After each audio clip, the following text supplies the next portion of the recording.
ಗಮನಿಸಿದ್ವಿ. 9ನೇ ದೃಶ್ಯ ಇದು. ಹೃದಯ ಹಿಂಡಿದ ದೃಶ್ಯ ಇದು. ಪತಿ ಮೃತ ದೇಹದ ಪಕ್ಕದಲ್ಲೇ ಕುಳಿತು ಪತ್ನಿ ಕಣ್ಣೀರಿಡ್ತಾ ಇದ್ದಾರೆ. ಇದಕ್ಕಿಂತ ಹಿಂದೆ ಅಪ್ಪನ ಮೃತದೇಹದ ಮುಂದೆ ಏನೂ ಅರಿಯದ ಮುಗ್ಧ ಮಗು ಕೂತ್ಕೊಂಡು ಅಳ್ತಾ ಇತ್ತು, ಅಪ್ಪ ಬೇಕು ಅಂತ. ಈ ದೃಶ್ಯ ಇದೆಯಲ್ಲ, ನಿಜಕ್ಕೂ ಹೊಟ್ಟೆ ಉರಿಯುತ್ತೆ. ಪ್ರತಿಯೊಬ್ಬರು ಕೂಡ ಕಣ್ಣೀರಿಡ್ತಾ ಇದ್ದಾರೆ. ಈ ಒಂದು ಫೋಟೋವನ್ನ ನೋಡಿ, ಹೆಂಗ ಕೂತಿದ್ದಾಳೆ ಆ ಯುವತಿ ಅಂತ ಅಂದ್ರೆ, ಗಂಡ ಹೆಂಡತಿ ಇಬ್ರು ಎಂಜಾಯ್ ಮಾಡ್ಬೇಕು ಅಂತ ಕಾಶ್ಮೀರಕ್ಕೆ ಹೋಗಿದಾರ್ರಿ. ಖುಷಿಯಾಗಿ ಸಮಯ ಕಳೆದಿದ್ದಾರೆ, ಆರಾಮಾಗಿದ್ದಾರೆ, ಎಂಜಾಯ್ ಮಾಡಿದ್ದಾರೆ. ಅಲ್ಲಿಗೆ ಹೋಗಿದ್ದಾರೆ, ಬೇಲ್ಪುರಿ ತಿಂತಾ ಇದ್ರಂತೆ ಇವರು.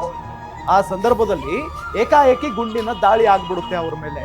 ಅವರ ಪತಿ ಅಲ್ಲೇ ಬಿದ್ದು ಸತ್ತು ಹೋಗ್ಬಿಡ್ತಾರೆ. ಎಸ್ಪೆಷಲಿ ಹೊಸದಾಗಿ ಮದುವೆ ಆದವ್ರಿಗೆ ಕಾಶ್ಮೀರ ಅಂತಂದ್ರೆ ಪ್ರೇಮ ಕಾಶ್ಮೀರ. ಹೌದು, ಆದ್ರೆ ಇಲ್ಲಿ ರಕ್ತ ಕಾಶ್ಮೀರ ಆಗಿದೆ. ಹನಿಮೂನ್ಗೆ ಹೋಗಿದ್ರಂತೆ ಅವರು, ಇತ್ತೀಚೆಗಷ್ಟೇ ಮದುವೆ ಆಗಿ. ಆ ಜೋಡಿ ಎಷ್ಟು ಖುಷಿಯಲ್ಲಿರುತ್ತೆ. ಕಾಶ್ಮೀರಕ್ಕೆ ಹೋಗ್ಬೇಕು, ಜೋಡಿ ಮೇಲೆ ಒಂದಿಷ್ಟು ಫೋಟೋ ತೆಗೆದುಕೊಳ್ಬೇಕು, ಜೀವನದ ಅಮೂಲ್ಯ ಕ್ಷಣ. 5 ದಿನ ಆಗಿತ್ತಂತೆ ಮದುವೆ ಆಗಿ. ಪಾಪ 5 ದಿನ ಈಗ ಪತಿಯ ಶವವನ್ನ ನೋಡಿ ಆ ಜೀವ ಹೆಂಗ್ ತಡ್ಕೊಳ್ಬೇಕು. ಅವ್ರು ಹೆಂಗ್ ಕೂತಿದಾರ ನೋಡಿ, ಅವ್ರಿಗೇನು ಗೊತ್ತೇ ಆಗ್ತಾ ಇಲ್ಲ, ಏನ್ ಮಾಡ್ಬೇಕು ಅಂತ ಗೊತ್ತಾಗ್ತಾ ಇಲ್ಲ.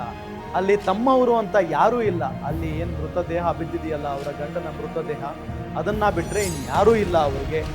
ಏನಾಗೋಯ್ತು ನಮ್ಮ ಬದುಕು? ಮದುವೆ ಆಗಿ 5 ದಿನಗಳಾಯ್ತು, ಹನಿಮೂನ್ಗೆ ಖುಷಿಯಾಗಿ ಬಂದಿದ್ದೀವಿ. ಈ ಸಂದರ್ಭದಲ್ಲಿ ರಾಕ್ಷಸರು ಬಂದು ನಮ್ಮ ಜೀವನಾನೇ ಛಿದ್ರ ಮಾಡಿ ಹೋಗ್ಬಿಟ್ರಲ್ಲ. ಮನೆಯಲ್ಲಿ ಫೋಟೋನೇ ಹೇಳ್ತಾ ಇದೆ, ಆಕೆಯ ತಲೆಯಲ್ಲಿ ಏನೂ ಇಲ್ಲ, ಬ್ಲಾಂಕ್ ಆಗಿ ಹೋಗ್ಬಿಟ್ಟಿದ್ದಾರೆ. ಜೀವನ ಹೆಂಗಪ್ಪ ನಂದು ಅಂತ ಹೇಳಿ ಯೋಚನೆಯಲ್ಲಿ ಕೂತಿದ್ದಾರೆ. ಅಯ್ಯೋ ನನ್ನ ಬದುಕೆ ನುಚ್ಚು ನೂರಾಯ್ತಲ್ಲ ಅಂತ ಹೇಳಿ ಕೂತಿದ್ದಾರೆ.